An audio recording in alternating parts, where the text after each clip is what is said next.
प्रिय भक्तों, आज शुक्रवार के दिन आप श्रवण करेंगे धन देने वाली वैभव लक्ष्मी तथा सुख संतोष देने वाली संतोषी माँ तथा अन्न धन के भंडारे भरने वाली अन्नपूर्णा माता की बड़ी ही दुर्लभ पौराणिक व्रत कथाएं। माता वैभव लक्ष्मी, अन्नपूर्णा माता, संतोषी माता जैसी दिव्य देवियां आदि अनादि काल से भक्तों के लिए शक्ति, समृद्धि, संतोष का प्रतीक रही हैं।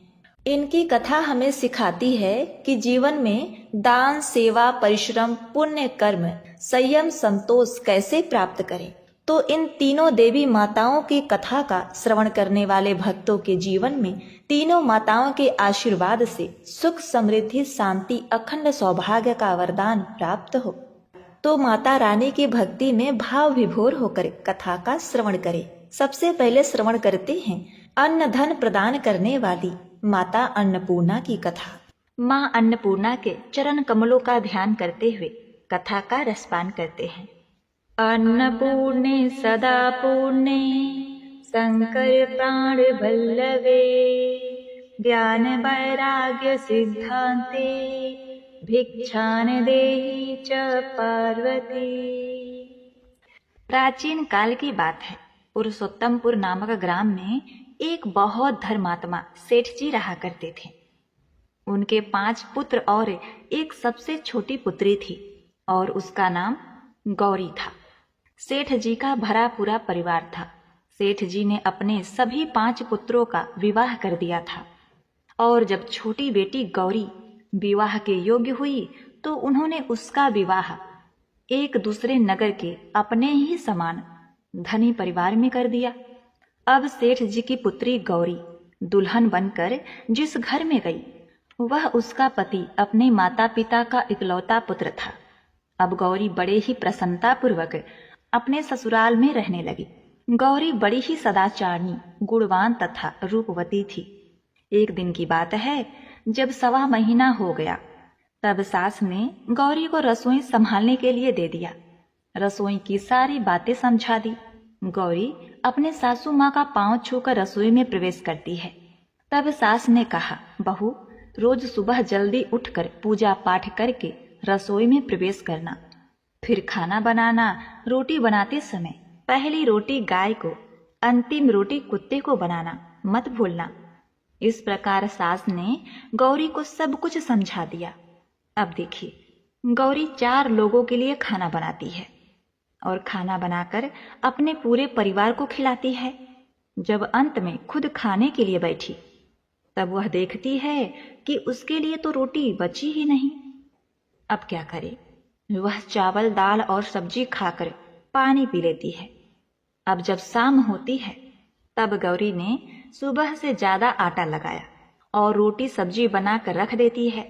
जब रात्रि में सब लोग खा लेते हैं तो फिर से जब गौरी खाने के लिए बैठी, जब रोटी का डब्बा खोलती है तो उसमें एक भी रोटी नहीं थी। यह देखकर उसे बड़ा ही आश्चर्य होता है कि उसने तो सुबह से भी ज्यादा आटा लगाया था लेकिन रोटियां बची ही नहीं।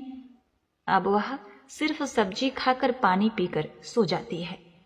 अगले दिन फिर उसने कल से 2 गुना ज्यादा आटा लगाया और रोटियां बनाई, लेकिन फिर से उसे रोटी नहीं मिली। सभी रोटियां खत्म हो गई थीं।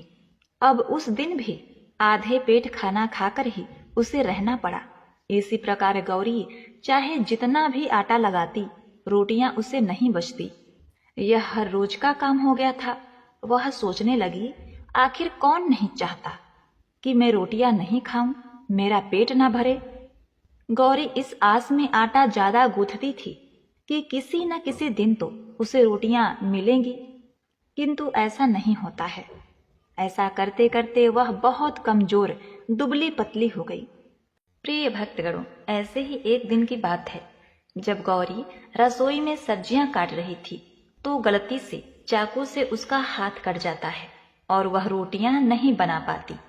तो उसकी सास ने कहा, बहू, रहने दो, आज मैं रोटियां बना देती हूँ। तो गौरी ने कहा, नहीं सासू माँ, आटा लगा दीजिए, मैं रोटियां बना दूंगी। प्रिय भक्तों, सास ने आटा लगाया और फिर बहू को दे देती है। बहू रोटियां बनाकर तैयार कर देती है। घर के सभी सदस्य रात के समय जब खाना खाने लगते हैं, सब लोग जब खाना खा लेते हैं, तब बारी आती है गौरी की खाने की। तो वह बहुत दुखी मन से खाना खाने बैठती है। वह सोचती है, आज तो सासू माँ ने आटा गूथा है, वो भी बहुत कम। आज तो मेरे लिए रोटियां बची ही नहीं होंगी। यह सोचकर बहू मन ही मन बहुत दुखी होती है। किंतु जब वह रोटी के डब्बे को खोलती है तो उसने देखा कि उसमें 4-5 रोटियां पड़ी हैं। यह देखकर बहू बहुत खुश होती है। अब क्या था, ऐसे ही 7 दिनों तक बहू की सास ने आटा गूथा और बहू रोटियां बनाती थी और बहू को रोज रोटियां मिलने लगी। इन 7 दिन बहू ने भर पेट खाना खाया। जब 8वां दिन आया तो बहू का हाथ भी ठीक हो गया था। तब सास ने कहा, गौरी, क्या मैं आज आटा गूंथ दूं या फिर तुम आटा गूंथ लोगी? गौरी ने कहा, नहीं सासू माँ, मेरा हाथ ठीक हो गया है, मैं आटा गूंथ दूंगी। प्रिय भक्तों, उस दिन गौरी ने आटा गूंथा और रोटियां बनाई। सबको खाना प्रेम पूर्वक खिलाया। जब उसके खाने की बारी आई तब उसने देखा कि रोटी के डब्बे में तो रोटी है ही नहीं, पूरा रोटी खत्म हो गया है। यह देखकर बहू गौरी बहुत ही आश्चर्य में पड़ जाती है। वे सोचती है, जब तक सासू माँ ने आटा गूथा तब तक तो मुझे रोटियां मिलती थी, लेकिन जब से मैं आटा गूंथने लगी तो मुझे रोटियां ही नहीं मिलती, जबकि सासू माँ मुझसे बहुत ही कम आटा गूथा करती थी। इसके बाद भी पूरा परिवार उसमें खा लिया करता था। ऐसी क्या बात है? यह सारी बातें सोचकर गौरी बहुत ही परेशान हो जाती है और दिन भर दुखी रहती थी। एक दिन की बात है, गौरी की पति ने गौरी से पूछा कि गौरी, तुम इतना उदास क्यों रहती हो? इतना सारा धन संपत्ति तुम्हारा ही तो है, तुम्हें रोकने टोकने वाला कोई नहीं है। तुम अपने मन से अपने पसंद का भोजन बनाकर खा सकती हो। तुम दिन पर दिन इतनी कमजोर कैसे होती जा रही हो? गौरी ने लाज और संकोच से अपने पति को कुछ नहीं बताया। तब उसके पति ने सोचा कि शायद उसके पत्नी को उसके माता पिता की याद आ रही है। इसीलिए अगले दिन गौरी का पति अपने माता पिता से कहता है कि पिताजी, मुझे लगता है कि गौरी को उसके माता पिता की याद आ रही है। मैं उसे उसके मायके ले जाकर सबसे मिलवा लाता हूँ। अपने बेटे की बात सुनकर गौरी के सास ससुर तैयार हो जाते हैं और उसे जाने की अनुमति दे देते हैं और कहते हैं, बेटा, यदि बहू को अपने माता पिता से मिलकर प्रसन्नता होती है तो अवश्य ही तुम उसे उसके मायके ले जाओ। अब गौरी का पति अपने पत्नी को लेकर उसके मायके जाता है। दामाद और बेटी को देखकर उनका बहुत ही आवाभगत होता है। तरह तरह के व्यंजन बनाए जाते हैं, खिलाए जाते हैं, बहुत सेवा सत्कार होता है। उसी दिन रात्रि में समय मिलने पर गौरी की माँ ने अपनी बेटी को कोने में ले जाकर पूछा, पुत्री, तुम इतनी दुबली पतली कैसे हो गई? तुम बहुत ही कमजोर दिख रही हो। क्या बात है? तुम्हें कौन सी बातें खाई जाती हैं? क्या तुम्हारे ससुराल वाले तुम्हारी चिंता नहीं करते, तुम्हें दुख देते हैं? ऐसी कौन सी बात है जिससे तुम्हारी यह दशा हो गई है? अपनी माँ की बातें सुनकर गौरी अपनी सारी परेशानी, सारी चिंताएं, सब कुछ बताती है। अपनी बेटी की बात सुनकर गौरी की माँ ने कहा, बेटी, हमें लगता है माँ अन्नपूर्णा तुमसे नाराज हो गई हैं। इस विषय में तो मैं कुछ नहीं कर सकती, लेकिन तुम्हारे ससुराल में हमारा बोलने का कोई अधिकार नहीं है। इसीलिए मैं तो कहूंगी कि तुम यहाँ से जाने के बाद इस विषय में अपने सास और ससुर से बात करना। वही कुछ हल बताएंगे और तुम्हारे समस्या का समाधान होगा। बेटी, माँ अन्नपूर्णा जिससे नाराज होती हैं उसके साथ ऐसा ही होता है। अब अपनी माँ की बातें सुनकर गौरी निश्चय करती है कि वह सारी बातें अपने सासू माँ से कहेगी। अब जब सुबह का समय होता है तो गौरी अपने माता पिता से विदाई लेकर अपने ससुराल आ जाती है। ससुराल आने के बाद वह अपने सास ससुर और पति से सारी बातें कह सुनाती है। वह कहती है, माँ जी, जब से मैंने रसोई संभाला है, मैं खाना बनाती हूँ, तब से मुझे एक भी दिन रोटियां नहीं बचती। मैं बिना खाए ही सो जाती हूँ। किसी किसी दिन पानी पी के सो जाती हूँ, किसी किसी दिन चावल सब्जी खाती हूँ, रोटी तो मुझे मिलती ही नहीं है। और माँ जी, आपको याद है मेरा हाथ कटा था, तब आप उस समय आटा गूथा करती थी, और वो भी बहुत कम मात्रा में। फिर भी मुझे रोटियां बचा करती थीं और मैं भर पेट खाना खाती थी। लेकिन अब जब मेरे हाथ का घाव ठीक हो गया, तब से मैं फिर से आटा गूंथने लगी और रोटियां बनाने लगी। अब मुझे फिर से रोटियां नहीं बचती, मैं आधे पेट ही खाना खाती हूँ। अपनी बहू की बातें सुनकर सास को सब कुछ समझ में आ गया। उसने कहा, बहू, ये शायद मेरी ही गलती है। मैंने तुम्हें सब कुछ बताया, सब कुछ सिखाया, लेकिन एक बात तो बताना भूल ही गई। ऐसा कहकर सास अपनी बहू का हाथ पकड़कर गौरी को रसोई में ले जाती है। एक परात में आटा निकालकर उस आटे को अच्छे से गूंथती है। गूंथने के बाद उस गूंथे हुए आटे पर अपने उंगलियों के 5 छाप लगा देती है और कहती है, बहू, यह माँ अन्नपूर्णा का छाप होता है, उनका चिन्ह माना जाता है। आटा लगाने के बाद कोई भी स्त्री इस तरह छाप लगाती है तो उसके घर में बरकत होती है। इसका अर्थ ये है कि माँ अन्नपूर्णा की कृपा सभी परिवार वालों पर बरसे और कोई भी सदस्य भूखे पेट ना सोए। बहू, मैं तुम्हें ऐसा बताना भूल गई। आज से तुम आटा लगाते वक्त आटे पर अपना 5 उंगलियों का छाप छोड़ देना और माँ अन्नपूर्णा तुम्हारे ऊपर अवश्य ही कृपा करेंगी और तुम कभी भी खाली पेट भूखे पेट नहीं सोओगी। यह बरकत का चिन्ह होता है। अब अपने सासू माँ की बात सुनकर बहू हर रोज आटा गूंथती और फिर उस पर अपने 5 अंगुलियों की छाप छोड़ देती और फिर रोटियां बनाती। अब बहू को भी हर रोज रोटियां मिलने लगी। वह पेट भर भोजन करने लगी और स्वस्थ भी हो गई। माँ अन्नपूर्णा की कृपा उस पर बरसने लगी। उसके हाथ में माँ अन्नपूर्णा का वास हो गया। घर पर कोई भी सदस्य भूखा नहीं रहता और जो कोई मेहमान आता या कोई भी भीख मांगने के लिए भिक्षुक आता, उसे भी वह खाना खिलाकर ही घर से विदा करती। इस प्रकार बहू के ऐसे करने से उसके घर में बरकत होने लगी, अन्न की वर्षा होने लगी। प्रिय भक्तगणों, आटे को गूंथकर उस पर 5 उंगलियों का छाप लगाना हमारी पुरानी परंपरा है। यह माँ लक्ष्मी और अन्नपूर्णा का चिन्ह माना जाता है। ऐसा करने से माता अन्नपूर्णा सदा प्रसन्न रहती हैं और घर वालों पर अपनी कृपा दृष्टि बनाए रखती हैं। घर का कोई भी सदस्य भूखे पेट नहीं सोता। हमारे पूर्वजों से लेकर अब तक यह परंपरा चली आ रही है। सभी माताएं बहनें अपने 5 उंगलियों की छाप आटे पर अवश्य ही लगाती हैं और माँ अन्नपूर्णा से प्रार्थना करती हैं कि सबका पेट भरना, सबका कल्याण करना और घर में अन्न धन की वर्षा करना। ओम नमः शिवाय। प्रिय भक्तों, शुक्रवार माता लक्ष्मी का दिन कहा जाता है। माँ लक्ष्मी को प्रसन्न करने के लिए शुक्रवार के दिन माँ लक्ष्मी की पूजा करके व्रत कथा को सुनने से सारी परेशानियां झट से चमत्कारी रूप से समाप्त हो जाती हैं। जय माता वैभव लक्ष्मी। माँ वैभव लक्ष्मी व्रत कथा एक बहुत बड़ा नगर था जिसकी जनसंख्या अत्यधिक थी। दूर पास के अनेकानेक लोग इस नगर में काम धंधों नौकरी रोजगार की तलाश में यहाँ आते थे और रोजगार पाने पर यहीं जम जाते थे।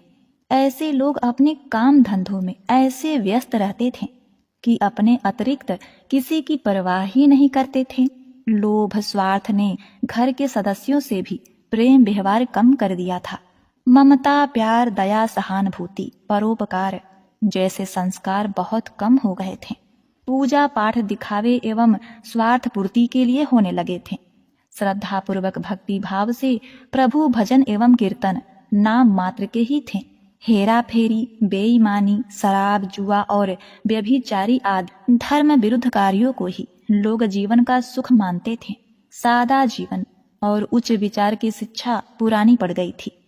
अब तो अधिकांश लोग किसी प्रकार धन कमाकर ऐश करने पर विश्वास रखते थे। इसी नगर में मनोज और शीला नाम के एक नव दंपत्ति निवास करते थे। मनोज का अपना छोटा सा कारोबार था। वह बहुत विवेकी और कुशल था। ईमानदारी से वह अपना कारोबार करता था, जिससे उसका कारोबार ठीक ठाक चल रहा था और आराम से उसका जीवन व्यतीत हो रहा था। मनोज की पत्नी शीला धार्मिक प्रवृत्ति की संतोषी स्वभाव की स्त्री थी। वह किसी की बुराई नहीं करती थी, यथासंभव दूसरों की सहायता को भी तत्पर रहती थी। गृह कार्यों से बचे समय का सदुपयोग एवं प्रभु भजन व कीर्तन करने अथवा धार्मिक या ज्ञानवर्धक पुस्तकें पढ़ने में व्यतीत करती थी। वास्तव में उसकी गृहस्थी एक आदर्श गृहस्थी थी। आसपास के अधिकांश लोग उस परिवार की सराहना भी करते थे, किंतु कुछ लोग जिन्हें दूसरों की खुशी देखकर जलन होती है, उन्हें सुख संतोष पूर्वक जीवन यापन करते देख मन ही मन कुढ़ते थे। वे इस प्रयास में रहते थे कि किसी प्रकार मनोज को गलत रास्ते पर लाकर उसकी संपत्ति से स्वयं ऐश करें। मनोज और शीला की गृहस्थी इसी प्रकार हंसी खुशी चल रही थी। पर कहावत है, सब दिन होत न एक समान। मनुष्य के जीवन में दुख सुख हानि लाभ लगे रहते हैं। मनोज को भी अपने कारोबार में काफी घाटा उठाना पड़ा। उसका शायद कुछ भाग्य ही रूठ गया था। वह अपने कारोबार में हुए घाटे को जल्द से जल्द लाभ में बदलने के चक्कर में गलत लोगों से मित्रता कर बैठा। ये झूठे मित्र उसे जल्द ही करोड़पति बनाने का सपना दिखाने लगे और उसे जुआ, घुड़दौड़, शराब आदि के कुचक्र में डाल दिया। प्रिय भक्तों, जुए और शराब जैसे गलत कामों में आज तक कौन धनवान हुआ है जो वह धनवान होता? मनोज करोड़पति तो बना नहीं, खाकपति अवश्य बन गया। जल्द से जल्द अमीर बनने के लालच में वह घर में थोड़ी बहुत बची धन संपत्ति, गहने जेवर आदि भी गवा बैठा। एक वह समय था जब मनोज अपनी पत्नी शीला के साथ सुखपूर्वक जीवन व्यतीत कर रहा था। कुछ दिनों में ऐसा समय आ गया था कि उसे 2 समय के भोजन के लिए भी लाले पड़ गए। घर में दरिद्रता और भूखमरी का साम्राज्य हो गया। इससे मनोज और भी चिड़चिड़ा हो गया। वह बात बात पर अपनी पत्नी शीला के साथ गाली गलौज करता, मारपीट करने लगा। शीला एक सुशील और संस्कारी स्त्री थी। वह पति को अपना सब कुछ समझती थी। पति के व्यवहार से वह दुखी तो बहुत थी, किंतु भगवान पर भरोसा रखकर वह यह दुख सहन करने लगी। कहते हैं ना कि दुख में ही भगवान याद आते हैं। तो शीला का मन भी हर समय प्रभु पर भरोसा था, विश्वास में लगा रहता था कि भगवान उसे सुख के दिन भी अवश्य ही दिखाएंगे।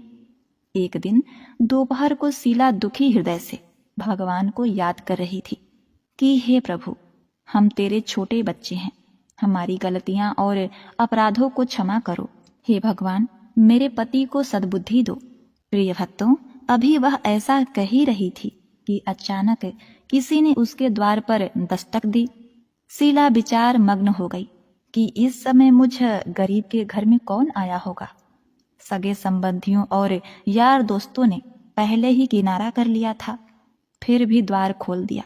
देखा तो सामने एक वृद्ध महिला खड़ी थी। शरीर पर झुर्रियां थी, किंतु चेहरे से अलौकिक तेज टपक रहा था। उनकी आंखों से करुणा और प्यार का मानो अमृत बह रहा था। शीला उस वृद्ध को पहचान नहीं सकी, फिर भी आदर के साथ उन्हें घर के अंदर ले आई। किसी को बैठाने के लिए घर में उपयुक्त आसन नहीं था, अतः सकुचाते हुए शीला ने एक फटी हुई चादर बिछाकर उन्हें बैठने को कहा। वृद्धा उसी चादर पर आराम से बैठ गईं। शीला के मन को कुछ शांति सी महसूस हुई। वृद्धा ने उससे पूछा, शीला, मुझे पहचानती हो या नहीं? शीला बोली, माँ जी, आपको देखते ही कुछ अपनत्व सा महसूस हो रहा है। ऐसा लगता है जैसे आप मेरे बहुत ही नजदीक हो। आपको देखकर मेरा रोम रोम खिल उठा है, जैसा प्रायः विशेष परिचित व्यक्ति से मिलने पर होता है। किंतु मुझे याद नहीं पड़ता मैंने आपको कहाँ देखा है। वृद्धा ने अपनापन दिखाते हुए कहा, शीला, तुम इतनी जल्दी भूल गई? अभी कुछ दिन पहले तो तू लक्ष्मी जी के मंदिर में शुक्रवार को भजन कीर्तन में आती थी। मैं भी उसमें आया करती हूँ। हर शुक्रवार को मैं तुझसे वहां मिलती थी बेटी। प्रिय भक्तों, जब से शीला का पति मनोज गलत लोगों की संगत में बैठकर घर लुटाने लगा था, तभी से शीला बाहर निकलने में शर्म महसूस करने लगी थी। अतः उसने मंदिर जाना बंद कर दिया था। शीला ने याद करने की कोशिश की कि वह कब उस बुढ़िया माई से मिली है, परंतु उसे कुछ याद नहीं आया। तभी वृद्धा बोली, बेटी, तू मंदिर में कितने मधुर गीत गाती थी। बहुत दिन से तू वहां नहीं आई। मैंने सोचा चलो चलकर देखती हूँ कि कहीं तू बीमार तो नहीं पड़ गई। यही सोचकर यहाँ चली आई। वृद्धा के ममत्व भरे वचनों को सुनकर शीला का हृदय भर आया। रुआसी उसने अपनी रुलाई रोकने की कोशिश की, किंतु असफल रही और फूट फूट कर रोने लगी। यह देखकर वह बुढ़िया माँ उसके पास आई और सिर पर प्यार भरा हाथ फेरकर उसे ढाढ़स बंधाने लगी। वृद्धा बोली, बेटी, जीवन में सुख और दुख आते ही रहते हैं। हमेशा सुख अथवा हमेशा दुख कभी किसी पर नहीं होता, अतः दुखों से घबराना नहीं चाहिए। शीला बोली, माँ जी, मैं थोड़े दुख में कभी नहीं घबराई, किंतु अब नहीं सहा जाता। ऐसा कहते कहते वह फिर रोने लगी। वृद्धा फिर सांत्वना देते हुए बोली, धैर्य धरो बेटी, और अपनी व्यथा मुझे बता, तुझे क्या दुख खाए जा रहा है।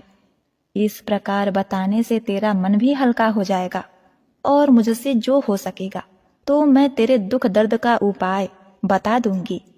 वृद्धा की बात सुनकर शीला के मन में बहुत ही राहत मिली। उसने बुढ़िया माँ को अपनी दुख भरी कथा सुनानी शुरू कर दी।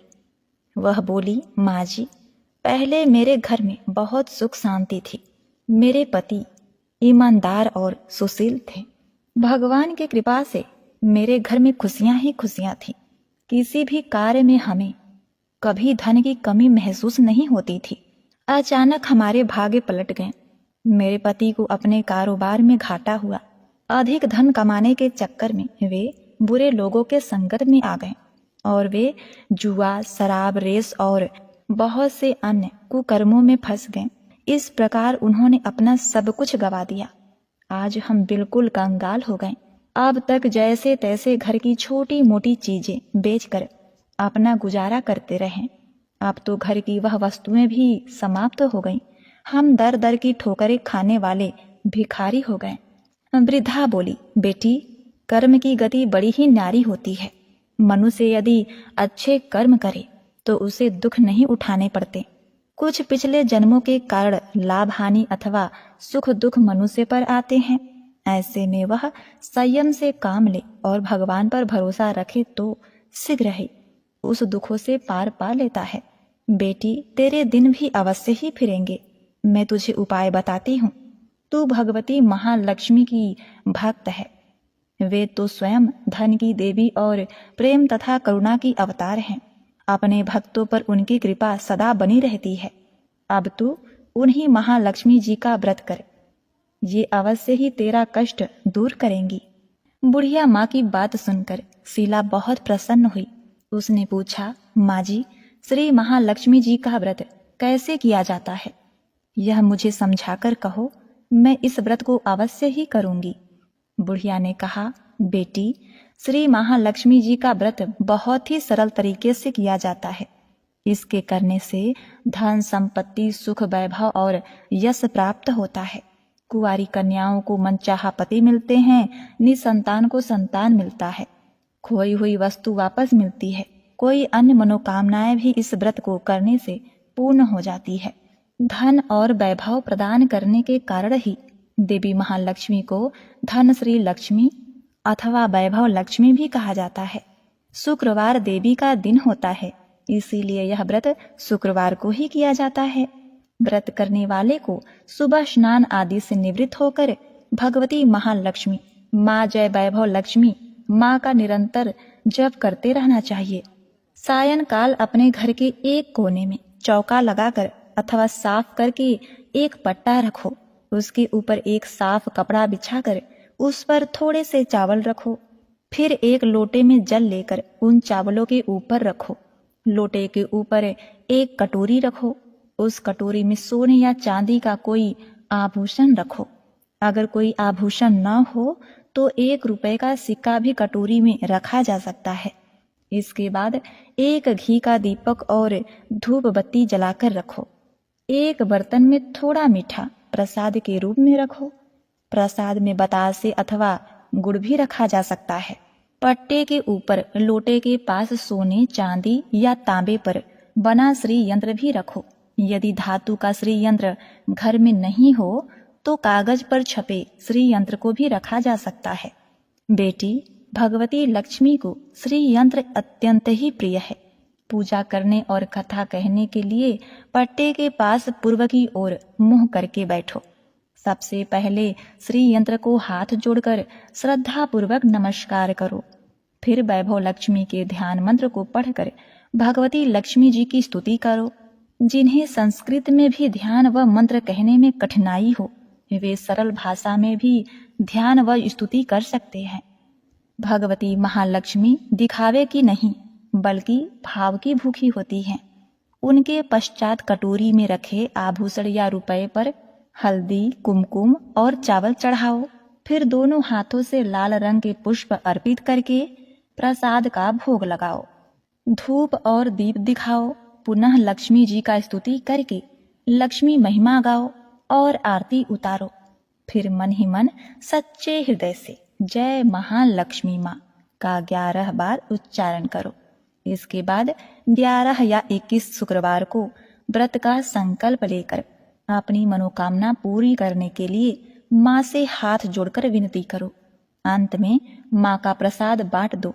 थोड़ा सा प्रसाद अपने लिए रखो। बाद में कटोरी में रखा आभूषण, रुपया और श्री यंत्र उठा करके रखो। लोटे का पानी तुलसी के पौधे पर चढ़ा दो। इस दिन पूरे दिन उपवास रखकर सायंकाल प्रसाद खाना चाहिए। यदि इतनी शक्ति न हो तो एक बार शाम को प्रसाद खाकर सादा वैष्णव भोजन कर सकते हैं। इस प्रकार इस व्रत को शास्त्रीय विधि के अनुसार करने से उसका फल अवश्य ही प्राप्त होता है। इस व्रत के प्रभाव से मनुष्य की सब विपत्तियां दूर हो, धन वैभव की प्राप्ति होती है। कुंवारी कन्याओं को मन भावन पति मिलता है। सौभाग्यवती स्त्रियों को अखंड सौभाग्य मिलता है। निसंतान दंपति को संतान की प्राप्ति होती है और भी कोई मनोकामना हो तो वह भी अवश्य ही पूर्ण होती है। खोया हुआ सामान वापस मिलता है। शीला यह सुनकर बहुत ही प्रसन्न हुई। उसने कहा, माताजी, आपने जो भी वैभव लक्ष्मी के व्रत की विधि बताई है उसे मैं अवश्य ही करूंगी। आप कृपा करके मुझे इसकी उद्यापन विधि भी समझा कर बताइए। वृद्धा ने कहा, बेटी, इस व्रत का उद्यापन करने की विधि भी बहुत सरल है। ध्यान से सुनो। 11 या 21 जितने शुक्रवार को व्रत करने का संकल्प लिया हो उतने व्रत पूर्ण श्रद्धा और भाव पूर्वक पूरे होने पर अंतिम शुक्रवार को उद्यापन किया जाता है। इस दिन पूजा विधि हर शुक्रवार को की गई पूजा विधि की तरह ही की जाती है। इस दिन प्रसाद के लिए नारियल की गिरी और खीर का प्रसाद वितरित किया जाता है। प्रसाद के साथ कम से कम 7 कुंवारी या सौभाग्यवती स्त्रियों को कुमकुम का तिलक लगा करके श्री वैभव लक्ष्मी व्रत कथा की एक पुस्तक भेंट दी जाती है। अंत में फिर श्री भगवती महालक्ष्मी के विभिन्न स्वरूपों को श्रद्धा पूर्वक हाथ जोड़कर नमस्कार करो और मन ही मन माँ से प्रार्थना करो, हे महालक्ष्मी माँ, हे धनलक्ष्मी माँ, हे वैभव, हे लक्ष्मी माँ, मैंने सच्चे मन से आपका व्रत पूर्ण किया है। फिर भी इसमें कोई गलती या अपराध हुआ हो तो उसे क्षमा करना और हमारी जो भी आपकी मनोकामना हो उसे कहें। मनोकामना को पूर्ण करना, हमारा सबका कल्याण करना, हमारी विपत्तियों को दूर करके हमें धन वैभव प्रदान करना।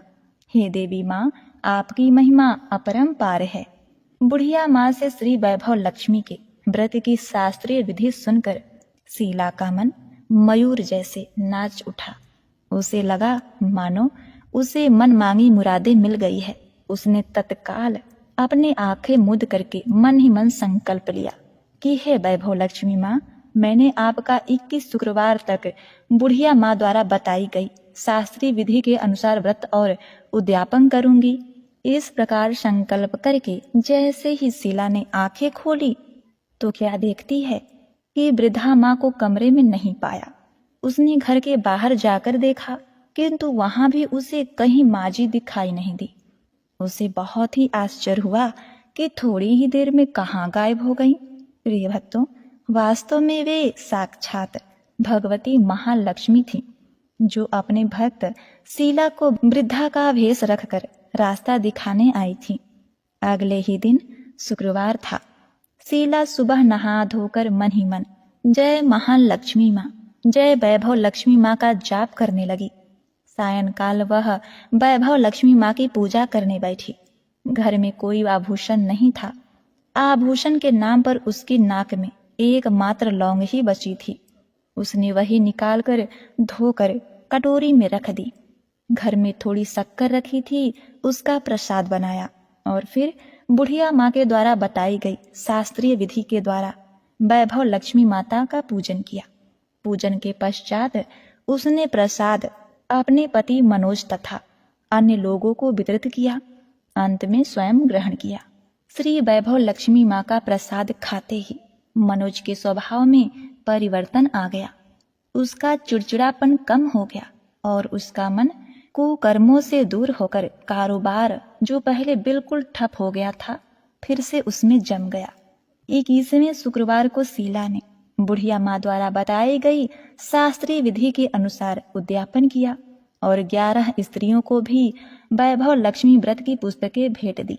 फिर भगवती महालक्ष्मी के वैभव लक्ष्मी स्वरूप को मन ही मन प्रणाम करके कि हे वैभव लक्ष्मी माँ, मैंने आपके व्रत की जो मनौती मानी थी वह आज पूर्ण हुई है। हे माँ, हमारे संकटों को दूर कर हमारा कल्याण करो। जाने अनजाने में यदि कोई हमसे अपराध हुआ हो तो उसे क्षमा करना माँ।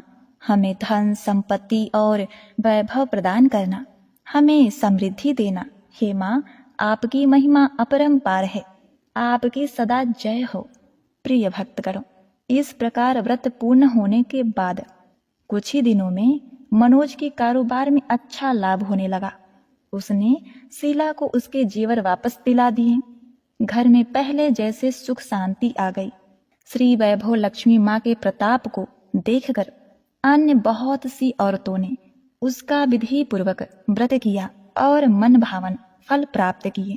प्रिय भक्तगणों, अब आप श्रवण करेंगे शत्रुओं का नाश करने वाली, मान प्रतिष्ठा देने वाली, पुत्र प्रदान करने वाली माता संतोषी की कथा। एक बुढ़िया थी, उसके 7 बेटे थे। 6 कमाने वाले थे जबकि एक निकम्मा था। बुढ़िया 6 बेटों की रसोई बनाती, भोजन कराती और उनसे जो कुछ जूठन बचती वह 7वें को दे देती। एक दिन वह 7वां पुत्र अपनी पत्नी से बोला, देखो मेरी माँ मुझे कितना प्रेम करती है। वह बोली, क्यों नहीं, सबका जूठा जो तुमको खिलाती है। वह बोला, ऐसा नहीं हो सकता, मैं जब तक आंखों से न देख लूं मान नहीं सकता। बहू हंसकर बोली, देख लोगे तब तो मानोगे ना। कुछ दिन बाद त्योहार आया। घर में 7 प्रकार के भोजन और चूरमे के लड्डू बने। वह 7वां पुत्र जांचने के लिए सिर दुखने का बहाना करके पतला वस्त्र सिर पर ओढ़े रसोई घर में सो गया। वह कपड़े में से सब देख रहा था। उसने देखा माँ ने उनके लिए सुंदर आसन बिछाया, नाना प्रकार की रसोई परोसी और आग्रह करके उन्हें भोजन खिलाया और वह सब देखता रहा। 6 पुत्र भोजन करके उठे तब माँ ने उनकी जूठी थाली से लड्डुओं के टुकड़े उठाकर एक लड्डू बनाया। जूठन साफ कर बुढ़िया माँ ने उसे पुकारा, बेटा 6 भाई भोजन करके गए, अब तू ही बाकी है, उठ तू कब खाएगा। वह सोचने लगता है वह निकम्मा है, कोई काम नहीं करता, इसीलिए माँ उसके साथ ऐसा करती है। वह बोला, माँ मैं भोजन नहीं करूँगा, मैं अब परदेश जा रहा हूँ। माँ ने कहा, कल जाता है तो आज चला जा। वह बोला, हाँ आज ही जा रहा हूँ। यह कहकर वह घर से निकल गया। चलते समय पत्नी की याद आई। वह गौशाला में उपले पाथ रही थी। वहां जाकर बोला, हम जावे परदेस, आवे कुछ काल, तुम रहियो संतोष से, धर्म अपनायो पाल। वह बोली, जायो पिया आनंद से, हमारो सोच हटाए, राम भरोसे हम रहें, ईश्वर तुम्हें सराय। दो निशानी आप देखो धीरू में धीर, सुधी मती हमारी बिसारियो, रखियो मन गंभीर। अर्थात जाते समय पत्नी ने कहा, हे पतिदेव, आप अच्छे से जाइए, मेरे बारे में बिल्कुल भी चिंता मत करिए, और हाँ, एक कृपा करिए, आप जाते समय मुझे कुछ ऐसी निशानी दीजिए जिसे मैं देखकर आपको याद करती रहूं। वह बोला, हे पगली, मेरे पास तो कुछ नहीं, यह अंगूठी है सो ले ले, और अपनी कुछ निशानी मुझे दे दे। वह बोली, मेरे पास क्या है, यह गोबर भरा हाथ है। यह कहकर उसकी पीठ पर गोबर के हाथ की छाप मार दी। वह चल दिया। चलते चलते दूर देश पहुंचा। वहां एक साहूकार की दुकान थी। वहां जाकर कहने लगा, भाई, मुझे नौकरी पर रख लो। साहूकार को तो जरूरत थी, बोला, हाँ रह जा। लड़के ने पूछा, तनख्वाह क्या दोगे? साहूकार ने कहा, काम देखकर दाम मिलेंगे। साहूकार की नौकरी मिली। वह सुबह 7 बजे से रात के 10 बजे तक नौकरी बजाने लगा। कुछ दिनों में दुकान का सारा लेन देन, हिसाब किताब, ग्राहकों को माल बेचना, सारा काम करने लगा। साहूकार के 7-8 नौकर थे, वे सब चक्कर खाने लगे। अरे यह तो बहुत ही होशियार बन गया। सेठ ने भी काम देखा और 3 महीने में ही उसे आधे मुनाफे का हिस्सेदार बना दिया। वह कुछ वर्ष में ही नामी सेठ बन गया और मालिक सारा कारोबार उस पर छोड़कर तीर्थ यात्रा के लिए चला गया। उधर उसकी पत्नी को सास ससुर दुख देने लगे। सारी गृहस्थी का काम करवा के उसे लकड़ी लेने जंगल भेजते। इसी बीच घर के आटे से जो भूसी निकलती उसकी रोटी बनाकर रख जाती और फूटे नारियल की खो में पानी। एक दिन वह लकड़ी लेने जा रही थी। रास्ते में बहुत सी स्त्रियां संतोषी माता का व्रत करती हुई दिखाई दी। वह वहां खड़ी होकर कथा सुनने लगी और पूछा, बहनों, तुम किस देवता का व्रत करती हो और उसके करने से क्या फल मिलता है? यदि तुम इस व्रत का विधान मुझे समझा कर कहोगी तो मैं तुम्हारा बड़ा ही एहसान मानूंगी। तब उसमें से एक स्त्री बोली, सुनो बहन, यह संतोषी माता का व्रत है। इसके करने से निर्धनता, दरिद्रता का नाश होता है और जो कुछ मन में कामना हो सब संतोषी माता की कृपा से पूरी होती है। तब उसने उससे व्रत का विधि पूछी। वह भक्तिन बोली, 1.25 आने का गुड़ चना लेना, इच्छा हो तो 1.25 पाव आने का लेना या 1.25 रुपया का भी सहूलियत के अनुसार लेना। बिना परेशानी और श्रद्धा व प्रेम से जितना भी बन पड़े रुपया लेना। प्रत्येक शुक्रवार को निराहार रहकर कथा सुनना, इसके बीच क्रम टूटे नहीं, लगातार नियम पालन करना। हे बहन, इस कथा को सुनने वाला कोई न मिले तो घी का दीपक जला करके उसके आगे या जल के पात्र को सामने रख के कथा कहना। यह कार्य सिद्ध न हो, यह कार्य सिद्ध न हो तब तक नियम का पालन करना और कार्य सिद्ध हो जाने पर व्रत का उद्यापन करना। 3 मास में माता फल पूरी करती हैं। यदि किसी के ग्रह खोटे भी हों तो भी माता वर्ष भर में कार्य सिद्ध करती हैं। फल सिद्धि होने पर उद्यापन करना चाहिए, बीच में नहीं। उद्यापन में 2.5 सेर आटे का खाजा तथा इसी परिणाम से खीर तथा चने का साग करना। 8 लड़कों को भोजन कराना। जहाँ तक मिले देवर जेठ भाई बंधु के हों, न मिले तो रिश्तेदार और पास पड़ोसियों को बुला लेना। उन्हें भोजन करा यथाशक्ति दक्षिणा देना। माता का नियम पूरा करना।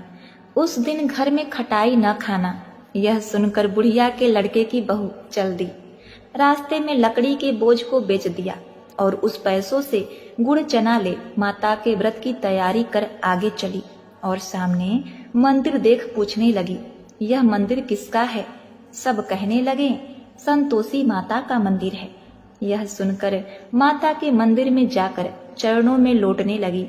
दीन हो विनती करने लगी, माँ, मैं बहुत ही अज्ञानी हूँ, व्रत के कुछ भी नियम नहीं जानती, मैं दुखी हूँ। हे माता जगत जननी, मेरा दुख दूर कर, मैं तेरी शरण में हूँ। माता को दया आई। एक शुक्रवार बीता कि दूसरे को उसके पति का पत्र आया और तीसरे शुक्रवार को उसका भेजा हुआ पैसा पहुंच आया।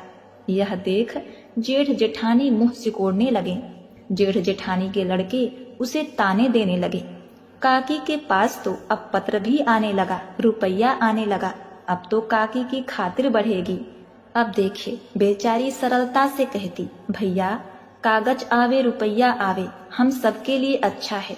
ऐसा कहकर आंखों में आंसू भरकर संतोषी माता के मंदिर में मातेश्वरी के चरणों में गिरकर रोने लगी। हे माँ, मैंने तुमसे पैसा कब मांगा है? मुझे पैसे से क्या काम, मुझे तो अपने सुहाग से काम है। मैं तो अपने स्वामी के दर्शन मांगती हूँ। तब माता ने प्रसन्न होकर कहा, जा बेटी, तेरा स्वामी आएगा। यह सुनकर खुशी से बावली होकर घर में जा काम करने लगी। अब संतोषी माँ विचार करने लगी कि इस भोली पुत्री को मैंने तो कह दिया कि तेरा पति आएगा, लेकिन कैसे? वह तो इसे स्वप्न में भी याद नहीं करता। उसे याद दिलाने को मुझे ही जाना पड़ेगा। इस तरह माताजी उस बुढ़िया के बेटे के पास जाकर स्वप्न में प्रकट होकर कहने लगी, साहूकार के बेटे सो रहा है या जागता है? वह कहता है, माता सोता भी नहीं जागता भी नहीं, कहो क्या आज्ञा है? माँ कहने लगी, तेरे घर बार कुछ है कि नहीं? वह बोला, मेरे पास सब कुछ है मैया, माँ है, बाप है, बहू है, क्या कमी है? माँ बोली, भोले पुत्र, तेरी बहू घोर कष्ट उठा रही है, तेरे माँ बाप उसे परेशानी दे रहे हैं, वह तेरे लिए तरस रही है, तू उसकी सुध ले बेटा। वह बोला, हाँ माँ जी, यह तो मालूम है, परंतु जाऊं कैसे? परदेश की बात है, लेन देन का कोई हिसाब नहीं, कोई जाने का रास्ता भी नहीं आता, कैसे चला जाऊं? माँ कहने लगी, मेरी बात मान, सवेरे नहा धोकर संतोषी माता का नाम ले, घी का दीपक जला, दंडवत कर दुकान पर जाकर बैठ जा। देखते देखते सारा लेन देन चुकता हो जाएगा, जमा माल बिक जाएगा, सांझ होते होते धन का भारी ढेर लग जाएगा। अब मैया की बात मानकर वह नहा धोकर संतोषी माता को दंडवत घी का दीपक जलाकर दुकान पर जा बैठा। थोड़ी ही देर में देने वाले रुपया लाने लगे, लेने वाले हिसाब लेने लगे।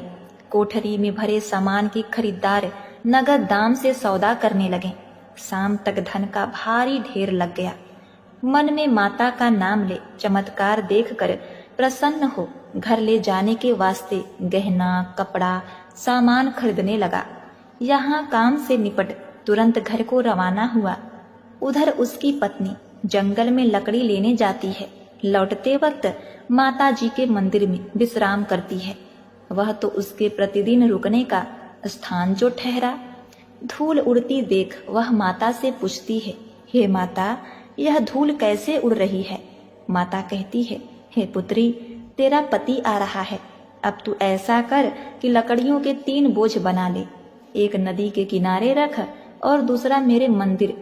तेरे पति को लकड़ियों का गट्ठर देख मोह पैदा होगा, वह यहाँ रुकेगा, नाश्ता पानी खाकर माँ से मिलने जाएगा। तब तू लकड़ियों का बोझ उठाकर जाना और चौक में गट्ठर डालकर जोर से आवाज लगाना, लो सासू जी लकड़ियों का गट्ठर लो, भूसी की रोटी दो, नारियल के खपड़े में पानी दो, आज मेहमान कौन आया है। अब देखिए माता का आदेश मानकर वह प्रसन्न मन से लकड़ियों का 3 गट्ठर बनाई, एक नदी के किनारे पर और एक माताजी के मंदिर में रखा। इतने में मुसाफिर अर्थात उसका पति आ पहुंचा। सूखी लकड़ी देखकर उसकी इच्छा उत्पन्न हुई कि हम यहीं पर विश्राम करें और भोजन बनाकर खा पीकर गांव जाएं। इसी तरह रुककर भोजन बना करके विश्राम करके गांव को गया। सबसे प्रेम से मिला। उसी समय सिर पर लकड़ी का गट्ठर लिए वह उतावली सी आती है। लकड़ियों का भारी बोझ आंगन में डालकर जोर जोर से 3 आवाज देती है, सासू जी लकड़ियों का गट्ठर लो, भूसी की रोटी दो, आज मेहमान कौन आया है। नारियल के खपड़े में पानी दो।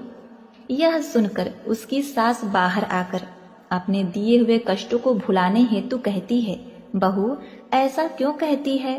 तेरा मालिक ही तो आया है। आ बैठ, मीठा मीठा भात खा, भोजन कर, कपड़े गहने पहन। उसकी आवाज सुनकर उसका पति बाहर आता है। अंगूठी देख व्याकुल हो जाता है। माँ से पूछता है, माँ यह कौन है? माँ बोली, बेटा यह तेरी बहू है। जब से तू गया है ना, तब से सारे गांव में भटकती फिरती है। घर का सारा काम काज कुछ नहीं करती, 4 प्रहर आकर खाना खा जाती है। वह बोला, ठीक है माँ, मैंने इसे देखा और तुम्हें भी। मुझे समझ में आ रहा है कि कौन सही है और कौन गलत।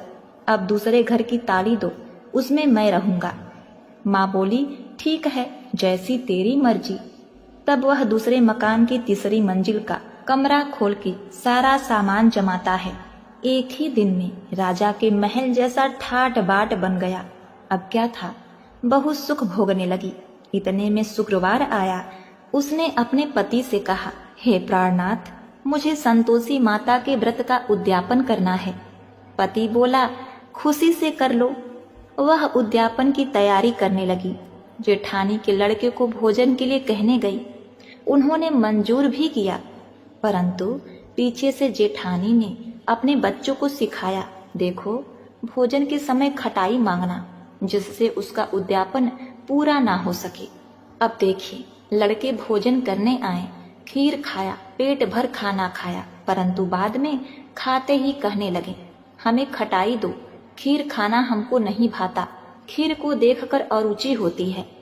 वह कहने लगी, बच्चों खटाई किसी को नहीं दी जाएगी, यह तो संतोषी माता का प्रसाद है। लड़के उठ खड़े हुए, बोले, पैसा लाओ, हमें खटाई खरीदनी है, नहीं तो हम तुम्हारे उद्यापन में भोजन ग्रहण नहीं करेंगे। भोली बहू कुछ नहीं जानती थी, उन्हें पैसे दे दिए। लड़के उसी समय हट करके इमली खटाई खाने लगे। यह देखकर बहू पर माताजी ने कोप किया। राजा के दूत उसके पति को पकड़ ले गए। जेठ जेठानी मन माने वचन कहने लगे और बहुत ही उल्टा सीधा खरी खोटी सुनाने लगे। यह तो लूट लूट कर धन इकट्ठा कर लाया है, अब सब मालूम पड़ जाएगा जब जेल की मार खाएगा। बहू से यह सब सुनकर सहन नहीं हुआ। रोती हुई माताजी के मंदिर गई। कहने लगी, हे माता, तुमने क्या किया? हंसाकर अब भक्तों को रुलाने लगी। माता बोली, बेटी तूने उद्यापन में इमली खिलाकर मेरा व्रत भंग किया है। वह कहने लगी, माता मैंने कुछ अपराध नहीं किया, मैं तो भूल से लड़कों को पैसे दे दिए थे, मुझे क्षमा करो, मैं फिर तुम्हारा उद्यापन करूंगी। संतोषी माता बोली, हे पुत्री अब भूल मत करना। वह कहती है, अब भूल नहीं होगी मैया। अब बताओ वे कैसे आवेंगे? माता बोली, जा पुत्री, तेरा पति तुझे रास्ते में आता मिलेगा। वह नकली। अब क्या था, वह जैसे ही मंदिर से निकली, रास्ते में पति आता हुआ मिला। वह पूछी, कहाँ गए थे? वह कहने लगा, हे प्रिये, इतना धन जो कमाया है उसका कर राजा ने मांगा था, वह भरने गया था। वह प्रसन्न हो बोली, भला हुआ, अब घर को चलो। कुछ ही दिन बाद फिर से शुक्रवार आया। वह अपने पति से बोली, हे नाथ, मुझे फिर माता का उद्यापन करना है। पति ने कहा, करो। बहू फिर जेठ के लड़कों को भोजन को कहने गई।